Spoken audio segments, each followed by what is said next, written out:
Ladies and gentlemen, welcome back to the IndieZoNe. My name is Kathy.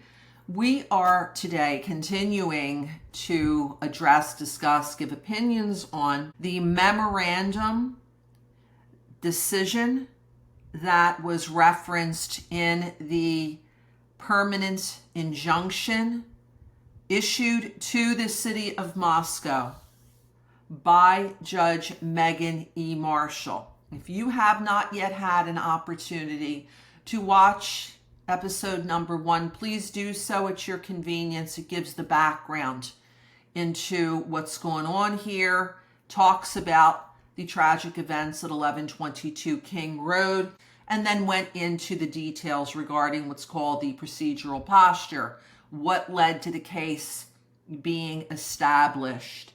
We learned in our last episode, also episode number 1, that on August 12th, 2025, the complaint was filed.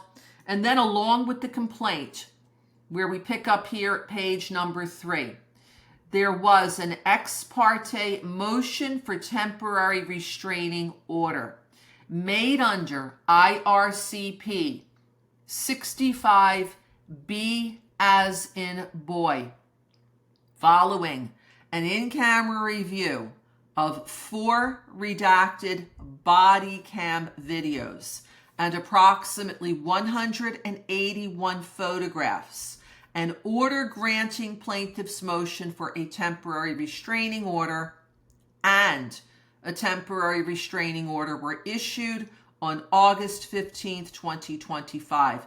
That temporarily restrained the city from disclosing any images, audio, or video depicting the inside of Mogan's bedroom until a hearing on the preliminary or permanent injunction. On August 21st, the city released additional body cam videos and crime scene photographs that blacked out the bedrooms entirely in lieu of blurring the students.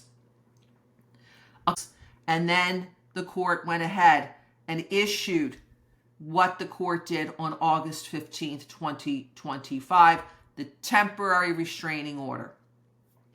Next paragraph. On August 23rd, 2025, plaintiff filed their first amended complaint. And here we see that additional plaintiffs were added. And before we go into what that amended complaint asked for, an amended complaint supersedes, it replaces what came before it. In other words, this case was filed on the basis of the operative pleading known as the complaint. Then, when additional parties were added to this lawsuit, it required an amended complaint. Now, returning to page 3, what did the permanent injunction restraining the city from releasing seek? We see here, 1, images of the interior of the victim's residence. 2, images of the victims, whether blurred or not.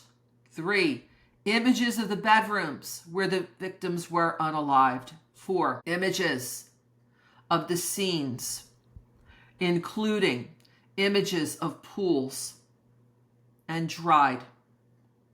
5, images of the personal property and items of the victims of the unalivings found inside the interior and exterior of the residence, including but not limited to containers of alcohol, underwear, ID cards, and other personal items. 6, images of witnesses, including witnesses hugging each other and sobbing.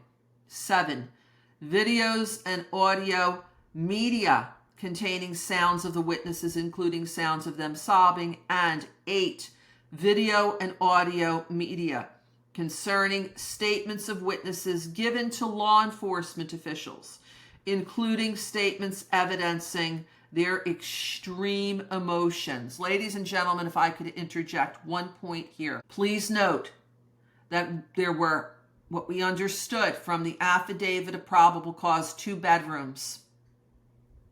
where the students were found, Xana's bedroom and Madison's bedroom.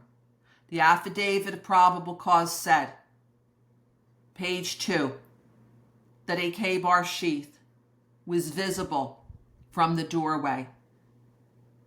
If I could add an opinion here, that sheath, if you're familiar with the case, in my opinion, was the central point of the state of Idaho's case against Mr. Kohberger.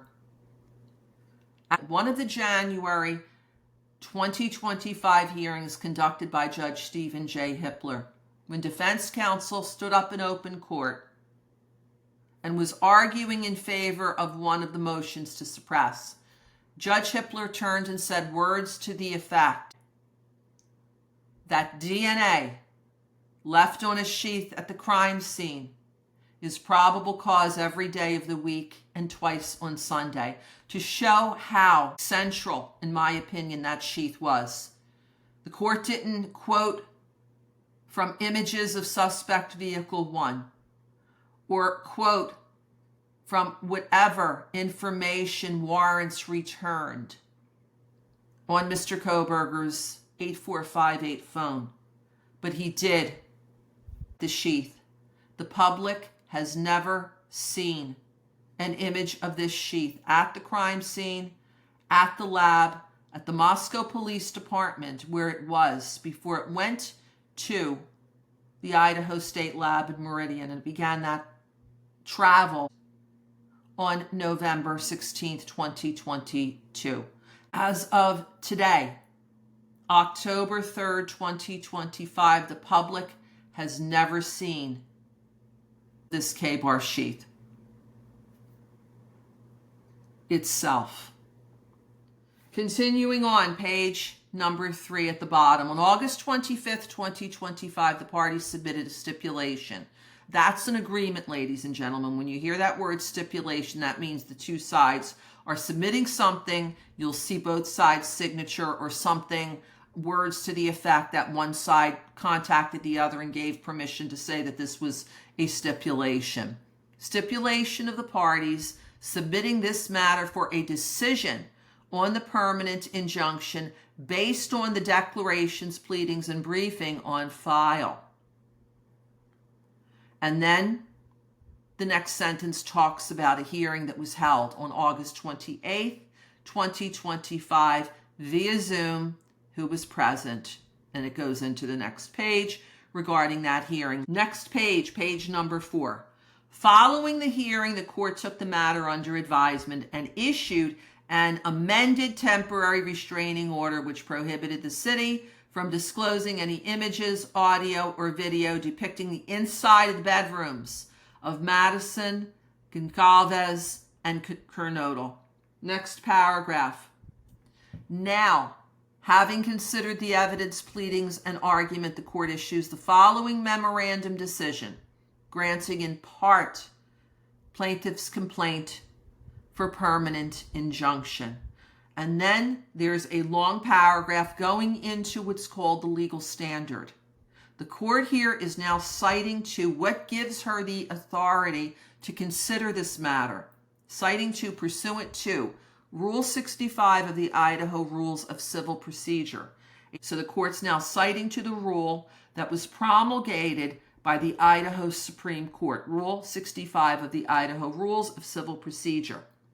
And then she goes into the analysis of Rule 65, addressing temporary restraining orders and preliminary injunctions. And I'll leave you to read the rest of this paragraph at your leisure concerning the legal standard.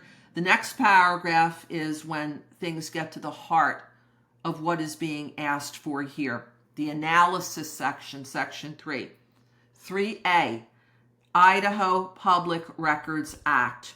And the court now begins the analysis that in accordance with the Idaho Public Records Act, IPRA, there is a presumption that all public records in this state are open for inspection except as otherwise provided by statute. And we're going to stop here because we're at the bottom of page 4.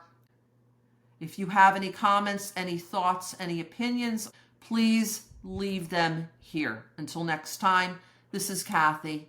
Thank you very much for joining us here today.